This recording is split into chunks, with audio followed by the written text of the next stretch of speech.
അത്യുന്നതൻ്റെ പ്രിയ മക്കൾ, beloved of the almighty. എടുക്കുന്ന വാക്യം 82 സങ്കീർത്തനത്തിൻ്റെ 6 വാക്യം. നിങ്ങൾ ദേവന്മാരാകുന്നു എന്നും നിങ്ങളൊക്കെയും അത്യുന്നതൻ്റെ പുത്രന്മാരെന്നും ഞാൻ പറഞ്ഞു. You are gods and you are the children of the almighty God. അങ്ങനെയാണ് ഇംഗ്ലീഷിൽ. You are gods. നമ്മൾ ദൈവമാണെന്നും നമ്മൾ അത്യുന്നതൻ്റെ മക്കളാണെന്നും സങ്കീർത്തനം 82 എഴുതിയിട്ടുണ്ട്. സങ്കീർത്തനം 82 ആദ്യ ഭാഗം വായിക്കുന്നത്, ദൈവം ദേവസഭയിൽ നിൽക്കുന്നു, അവൻ ദേവന്മാരുടെ ഇടയിൽ ന്യായം വിധിക്കുന്നു. ദൈവം എവിടെയാണ് നിൽക്കുന്നത്? ദേവസഭയിൽ. ആരാണ് ദേവന്മാർ? നമ്മളാണ്.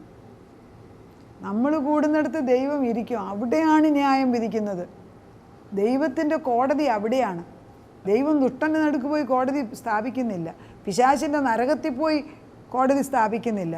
എവിടെ ദൈവമക്കൾ കൂടുന്നുവോ അവിടെ ദൈവത്തിൻ്റെ കോടതിയുണ്ട്, അവിടെ ദൈവത്തിൻ്റെ ന്യായവിധിയുണ്ട്, അവിടെ ദൈവം ജഡ്ജ്മെൻറ്റ് പ്രൊനൗൺസ് ചെയ്യും, വിധികൾ. അവിടെയാണ് നമ്മൾ. അതുകൊണ്ട് കൂട്ടമായിട്ട് പ്രാർത്ഥിക്കുമ്പോൾ അതിശയങ്ങൾ നടക്കുന്നതിൻ്റെ റീസൺ ദൈവത്തിൻ്റെ. നമ്മൾ പറഞ്ഞു കർത്താവ് സങ്കടപ്പെടുകയാണ്. നമ്മൾ ആരാന്ന് മനസ്സിലാക്കുന്നതാണ് ഏറ്റവും വലിയ സത്യം. ഈ നമ്മുടെ അകത്തെ മനുഷ്യൻ ആരെന്ന് മനസ്സിലാക്കാൻ, അകത്തെ മനുഷ്യൻ ഒന്നാമത് ജീവിക്കണം ആത്മാവിൽ. അതാണ് ദൈവം ദേവസഭയിൽ നിൽക്കുന്നവൻ ദേവന്മാരുടെ ഇടയിൽ ന്യായം വിധിക്കുന്നു. നിങ്ങൾ എത്രത്തോളം നീതികേടായി വിധിക്കുകയും ദുഷ്ടന്മാരുടെ മുഖപക്ഷം പിടിക്കുകയും ചെയ്യും. എളിയവനും അനാഥനും ന്യായം പാലിച്ചു കൊടുപ്പീൻ, പീഡിതനും അഗതിക്കും നീതി നടത്തി കൊടുപ്പീൻ. എങ്ങനെ കൊടുക്കും? ദൈവം നമ്മൾ ആരെന്ന് മനസ്സിലാ. പലപ്പോഴും ഞാനും പറയും, എൻ്റെ പ്രയാസം തീർന്നിട്ടുണ്ടെങ്കിൽ വല്ലവരുടെ എടുക്കാൻ. നമുക്ക് വഹിക്കാൻ വയ്യാത്ത ചുമട് ഭൂമിയിൽ വരും. പക്ഷെ ഇവിടെ ദൈവം പറയുന്നത് അങ്ങനെയല്ല. നിങ്ങൾ ദേവന്മാർ, ദൈവമാണ്. നമ്മൾ ദൈവത്തിൻ്റെ അത്യുന്നതൻ്റെ മകളാണ് അല്ലെ മകനാണ് എങ്കിൽ ഈ പറയുന്ന ഭാരം ഒന്നും നമ്മളെ അലട്ടരുത്. വചനാടിസ്ഥാനത്തിൽ അത് സത്യമാണ് ഞാനീ പറഞ്ഞു തരുന്നത്. ആ സത്യങ്ങൾ എത്ര പേർക്ക് അറിയാം? വിശ്വാസികൾക്ക് 1% വിശ്വാസികൾക്കെങ്കിലും അറിയാമോ നമ്മുടെ നാട്ടിൽ? എനിക്കറിഞ്ഞുകൂടാ. It is very very sad. നമ്മളിത് അറിയുന്നില്ല എന്നുള്ളത്. ഇതിനെക്കുറിച്ചൊന്നും ആരും ചിന്തിക്കുന്നില്ല. നമ്മൾ എന്നുമുള്ള ഭാരത്തിൻ്റെ മുകളിൽ അതിൻ്റെ ഇടയ്ക്ക് കുറേ ഗസ്റ്റ് വരും, കുറേ ആളുകളെ കാണും, കല്യാണത്തിന് പോകും, പിന്നെ മരണത്തിന് പോകും, പിന്നെ ഇങ്ങനെ കുഞ്ഞുങ്ങളുടെ കാര്യം ആലോചിക്കും. ഇതൊക്കെ കഴിഞ്ഞ് നമുക്കൊന്നിനും നേരമില്ല. പക്ഷെ നമ്മൾ കാതലായത് മറക്കുന്നതിനാൽ ആവശ്യമില്ലാത്ത ഭാരങ്ങളെല്ലാം നമ്മുടെ വന്ന് വീഴുകയാണ്. മുൻപേ അവൻ്റെ രാജ്യവും നീതി അന്വേഷിക്കാൻ ഒക്കുന്നില്ല. ഈ 8 സംഖ്യ പറയുന്നത് എന്താ? നമ്മളെല്ലാവരും ഇരുട്ടിലാണ് നടക്കുന്നത്. ഭൂമിയുടെ അടിസ്ഥാനങ്ങൾ ഇളകിയിരിക്കുകയാണ്. ഭൂമി പോലും അടിസ്ഥാനത്തിൽ ഇളകിയിരിക്കുന്നു. പിന്നെ എന്ത് നന്മ വരും?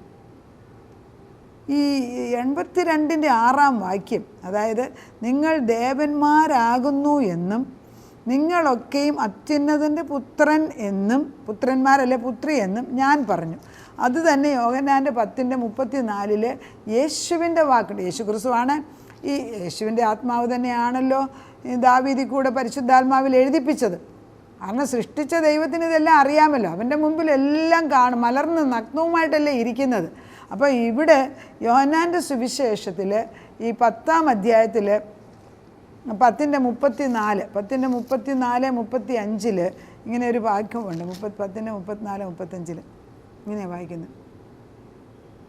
യേശു അവരോട്, യോഹന്നാൻ്റെ സുവിശേഷം 10:34 35, യേശു അവരോട്, നിങ്ങൾ ദേവന്മാരാകുന്നു എന്ന് ഞാൻ പറഞ്ഞു എന്ന് നിങ്ങളുടെ ന്യായപ്രമാണത്തിൽ എഴുതിയിരിക്കുന്നില്ലയോ?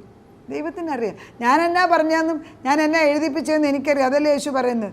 ഞാനാ പറഞ്ഞിരിക്കുന്നത് നിങ്ങൾ ദൈവമാണെന്ന്. നിങ്ങൾ ദേവന്മാരാകുന്നു എന്ന് ഞാൻ പറഞ്ഞു എന്ന് നിങ്ങൾ ന്യായപ്രമാണത്തിൽ എഴുതിയിരിക്കുന്നില്ലയോ? ദൈവത്തിൻ്റെ അരുളപ്പാടുണ്ടായിട്ടുള്ളവരെ ദേവന്മാരെന്ന് പറഞ്ഞു എങ്കിൽ തിരുവെഴുത്തിന് നീക്കം വന്നുകൂടായല്ലോ. തിരുവെഴുത്തിന് തെറ്റുപറ്റത്തില്ല. The immutable word of God, ഒരിക്കലും മാറ്റമില്ലാത്ത വചനം, അത് നമ്മൾ ഉറച്ച് വിശ്വസിക്കാൻ പഠിക്കണം. അവിടെ പറയുന്നത് നിങ്ങൾ ദൈവത്തിൻ്റെ തിരുവെഴുത്തിന് നീക്കം വരത്തില്ല. കാരണം ദൈവത്തിൻ്റെ അരുളപ്പാട് ലഭിച്ച മക്കളാണ് നമ്മൾ, ആത്മാവുള്ള മക്കളാണ്. ഞാൻ ദൈവത്തിൻ്റെ പുത്രൻ എന്ന് യേശു പറയണം. ഞാൻ ദൈവത്തിൻ്റെ പുത്രൻ എന്ന് പറഞ്ഞതുകൊണ്ട് നീ ദൈവദൂഷണം പറയുന്നു എന്ന് പിതാവ് വിശദീകരിച്ച് ലോകത്തിൽ അയച്ചവനോട് നിങ്ങൾ പറയുന്നുവോ? പിതാവ് വിശുദ്ധീകരിച്ച് സ്വന്തം പുത്രനെ യേശുവിനെ ഭൂമിയിൽ അയച്ചിട്ട് ആ യേശുവിനെ നിങ്ങൾ കുറ്റം വിധിക്കുകയാണോ എന്നാ യേശു ചോദിക്കുന്നത്. നിങ്ങൾ ആ ദൈവത്തിനെ ന്യായം വിധിക്കാൻ ഒക്കുമോ? അതായത് കുശവൻ്റെ കയ്യിലിരിക്കുന്ന കളിമണ്ണ് തിരിച്ച് കുശവനോട് ചോദിക്കുകയാണ്, നിനക്കെന്ത് അധികാരമെന്ന്. അതല്ലേ ഇവിടെ കാണുന്നത്. നമ്മൾ ഈ വാല് തലയും തലവാലുമായിട്ടാണ് നമ്മൾ നടക്കുന്നത്. ആരെങ്കിലുമൊക്കെ നമ്മളെ കുറച്ച് പഠിപ്പിച്ചില്ല, നമ്മൾ മറന്നു. ഇവൻ നമ്മൾ പോലും ദിനം പ്രതി ഇത് വായിച്ചില്ല, നമ്മളും മറന്നു പോകും. ഞാൻ സൗദിയിലായിരുന്നപ്പോൾ എപ്പോഴും ഈ വചന അടിസ്ഥാനത്തിലാണ് നിൽക്കുന്നത്. അപ്പോൾ ഈ ഇടയ്ക്കിടയ്ക്ക് അവധിക്ക് വരുമ്പോൾ എൻ്റെ അമ്മ പറയുമായിരുന്നു, എൻ്റെ അമ്മ മരിച്ചു പോയിട്ട് ഇപ്പം 17 വർഷത്തിൽ കൂടുതൽ. എൻ്റെ അമ്മ പറഞ്ഞ് ഞാൻ കേട്ടിട്ടുണ്ട്, നീ സൗദിയിൽ നിന്ന് വരുമ്പോൾ നല്ല ബട്ടർഫ്ലൈയെ പോലെ പറന്ന് നടക്കുന്നത് കാണാം. കാരണം we actually saturate with Christian friends. ദൈവത്തിൻ്റെ ആത്മാവുള്ളവരുമായിട്ട് വചനം ഇങ്ങനെ ബുക്കുകൾ ആഫ്റ്റർ ബുക്കുകൾ പഠിച്ചുകൊണ്ടിരുന്നു. അപ്പോൾ ആ ഒരു വെളിച്ചം നമ്മുടെ മുഖത്ത് ഇങ്ങനെ കാണും. അത് വെച്ച് അമ്മ പറയും, ഒരു 3 ആഴ്ച കഴിയുമ്പോഴത്തേക്ക് അത് പോയിട്ട് നീ ഇവിടുത്തുള്ള ആളുകളെ പോലെ ആകുമെന്ന്. കറക്റ്റല്ലേ? അമ്മ പറഞ്ഞ എത്ര റൈറ്റ് ഒബ്സർവേഷനാണ്. നമ്മൾ ഈ ഭൂമിയിൽ വന്ന് ഈ ഭാരം എല്ലാം കൂടെ കഴിയുമ്പോഴത്തേക്കും നമ്മൾ ഇവിടുത്തേക്ക് ആളുകളെക്കാട്ടി മോശമായി മാറും. അതുകൊണ്ടാണ് എന്നും ഇത് ഭക്ഷിക്കണം, എന്നും ഇത്. എന്നിട്ട് ദൈവം പറയുകയാണ്, അത് തന്നെ അപ്പോസ്തല പ്രവൃത്തി 17:28 പറയുന്നുണ്ട്, അവനിലല്ലോ നാം ജീവിക്കുകയും ചരിക്കുകയും ചെയ്യുന്നത്. കർത്താവിൽ നിന്ന് മാറിപ്പോയാൽ നമ്മുടെ എല്ലാം മുഖഭാവം മാറിപ്പോകുന്നത്. അപ്പോൾ നമ്മളിപ്പോൾ ഈ ആബിഗേൽ എന്ന് പറഞ്ഞ കൊച്ചിനെ കൊണ്ടുപോയില്ലേ, ഒരു ദിവസം 20 മണിക്കൂർ എങ്ങാണ്ട് ആ കുട്ടി മാറി നിന്നുള്ളൂ. സത്യമല്ലേ ഞാൻ പറയുന്നത്? നമ്മളെല്ലാവരും പ്രാർത്ഥിച്ച കുഞ്ഞിനെ തിരിച്ചു കിട്ടി.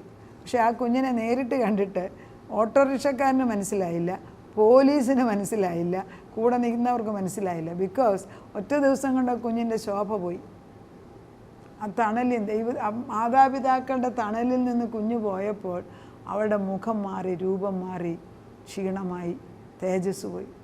ഒറ്റ ദിവസം കൊണ്ട്. ഒരു ദിവസം ആയി പോലില്ല, 20 മണിക്കൂർ കൊണ്ട്. അതാ ആത്മീയ ഗോളത്തിൽ 17-ാം അധ്യായത്തിൻ്റെ 28, അവനിലല്ലോ ക്രിസ്തുവിലല്ലോ നാം ജീവിക്കുകയും ചരിക്കുകയും ഇരിക്കുകയും ചെയ്യുന്നത്. ക്രിസ്തുവിലാണ് നമ്മൾ ജീവിക്കേണ്ടത്. അതായത് ഒരു മത്സ്യത്തെ വെള്ളത്തിൽ നിന്ന് പുറത്തെടുത്തിട്ടാൽ എത്ര വലിയ ഭംഗിയുള്ള മത്സ്യമാണേലും കുറച്ച് കഴിയുമ്പോൾ അത് ചത്ത് നാറാൻ തുടങ്ങും. കറക്റ്റ്. അതുപോലെ തന്നെയാണ് നമ്മൾ ക്രിസ്തുവിൽ നിന്ന് എപ്പോഴെങ്കിലും നമ്മൾ മാറിയാൽ നമ്മൾ ചത്തുപോകും. നമുക്ക് പിന്നെ ആത്മാവിൻ്റെ ശക്തി കുറയും. ചാകത്തില്ലായിരിക്കും, ആത്മാവ് ഒരിക്കലും ഇട്ടേച്ചു പോകത്തില്ല പുതിയ നിയമത്തിൽ. പക്ഷെ നമ്മൾക്ക് ജീവനില്ല, നമുക്ക് ആ ശോഭയില്ല, നമുക്ക് ആ കൃപയില്ല, നമുക്ക് ആ തേജസ്സില്ല. അതുകൊണ്ടാണ് ദൈവം പറയുന്നത്, നിങ്ങൾ ദൈവപുത്രനാണ്, ദൈവമാണെന്നൊക്കെ നിങ്ങൾ ദേവന്മാരാണ്, നിങ്ങൾ ഒക്കെയും അത്യുന്നതിന്. ഇത് ആസാഫിൻ്റെ ഒരു സങ്കീർത്തനം എന്ന് പറഞ്ഞാലും പരിശുദ്ധാത്മാവിൽ എഴുതിയതാണെന്ന് ഓർക്കണം. എങ്കിലും നിങ്ങൾ മനുഷ്യരെ പോലെ മരിക്കും. എന്താ? അറിയാത്തത് കൊണ്ട്. മനുഷ്യനെ പോലെ പ്രഭുക്കന്മാർ മനുഷ്യരെ പോലെ. ദൈവം മരിക്കുന്നെന്ന്. എന്തൊരു കഷ്ടകാലം. പ്രഭുക്കന്മാരിൽ ഒരുത്തനെ പോലെ നീ പട്ടുപോകും. നീ വലിയ പ്രഭുവാണ്, പക്ഷെ നീ പട്ടുപോകുന്ന പുഴുപോലായി മാറും. വളരെ സങ്കടമാണ്. അറിഞ്ഞില്ല എങ്കിൽ, സത്യം അറിയുന്നില്ലേ? ദൈവമേ, എഴുന്നേറ്റ് ഭൂമിയെ വിധിക്കണമേ, നീ സകല ജാതികളെയും അവകാശമാക്കിക്കൊള്ളുമല്ലോ. നീ എഴുന്നേറ്റ് ഭൂമിയെ വിധിക്കുക തന്നെയല്ല, സകല ജാതികൾ. അപ്പം ദൈവം ഭൂമിയിൽ വന്നത് തൻ്റെ ഒരു കുലത്തിൽ വന്നുവെങ്കിലും എല്ലാവരും ദൈവത്തിലാക്കാനാണ്. ഏതെങ്കിലും ഒരു കുലത്തിൽ വരണമല്ലോ, അത്രയും ചിന്തിച്ചാൽ മതി. പക്ഷെ ആ ദൈവം സകല മനുഷ്യരെയും അവൻ്റേതാക്കാൻ ആഗ്രഹിക്കുന്നു. വചനം കേൾക്കുന്ന ആരുടെയെങ്കിലും ഹൃദയത്തിൽ യേശുവിനെ സ്വീകരിക്കണം എന്നുണ്ടെങ്കിൽ ആകൊണ്ട് ഏറ്റു പറഞ്ഞ, യേശു എനിക്ക് നിന്നെ ആവശ്യമുണ്ട്, എൻ്റെ സത്യം എൻ്റെ ഉള്ളിൽ ഭരിക്കണം, എന്നെ രൂപാന്തരപ്പെടുത്തണം, എൻ്റെ ഉള്ളിൽ നീ വസിക്കണമെന്ന് പറഞ്ഞാൽ ബാക്കി പിന്നെ ദൈവം ചെയ്തോളൂ. കർത്താവിനെ വഴി കാണിച്ചു തരും. ഒരു ദാഹമിട്ട് തരികയാണ് ഞാൻ. നമുക്ക് പ്രാർത്ഥിക്കാം. നാഥ, നീ ആത്മാവിൽ പറഞ്ഞു ഞങ്ങൾ ദേവന്മാരാണെന്ന്. അത്യുന്നതൻ്റെ മക്കൾ, അത്യുന്നതൻ്റെ പ്രിയപ്പെട്ട മക്കളാണ് ഞങ്ങൾ. പക്ഷെ ഞങ്ങളിത് അറിയുന്നില്ലെങ്കിൽ മനുഷ്യരെ പോലെ ചത്തുപോകും, പ്രഭുക്കന്മാരെ പോലെ പട്ടുപോകുമെന്ന്. അയ്യോ, ഭൂമിയെ വിധിക്കണേ അപ്പച്ച.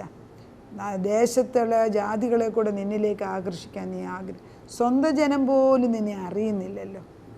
ആത്മാവിൻ്റെ ഒരു പകർച്ച ഇട്ട് തരണമേ എന്ന് പ്രാർത്ഥിക്കുന്നു. അതാ നിന്നിൽ ജീവിക്കാനുള്ള ഭാഗ്യം നീ ഞങ്ങൾക്ക് തന്നിട്ട് അത് കാണാതെ പോകുന്ന വലിയ ആപത്ത് ഞങ്ങൾ മനസ്സിലാക്കുന്നു. എന്നിൽ ജീവിക്കുന്ന ഭാഗ്യം ഈ ഭൂമിയിൽ എവിടെ വെച്ചാണ് ലഭിക്കുക? ജയിലിലിരുന്ന് കേട്ടാൽ പോലും ഇതിന് ഉത്തരം തരുന്ന ദൈവമാണ്. ഏതവസ്ഥയിലിരുന്നാലും നീ ഞങ്ങളുടെ പ്രാർത്ഥന കേൾക്കുമല്ലോ. ഞങ്ങളുടെ തലമുറകൾക്ക് ഈ വെളിച്ചം പകരണമേ, ഞങ്ങളുടെ കുടുംബങ്ങളിൽ ഇത് പകരണമേ, അനേകർക്ക് ഇതൊരു പ്രകാശമാക്കി മാറ്റണമേ. അവിടുന്ന് അത് ചെയ്യുന്നതിനാൽ നന്ദി പറയുന്നു. പ്രാർത്ഥന കേട്ട് ഉത്തരം തന്നതിന് നന്ദി. യേശു ക്രിസ്തുവിൻ്റെ പുണ്യനാമത്തിൽ തന്നെ. ആമേൻ.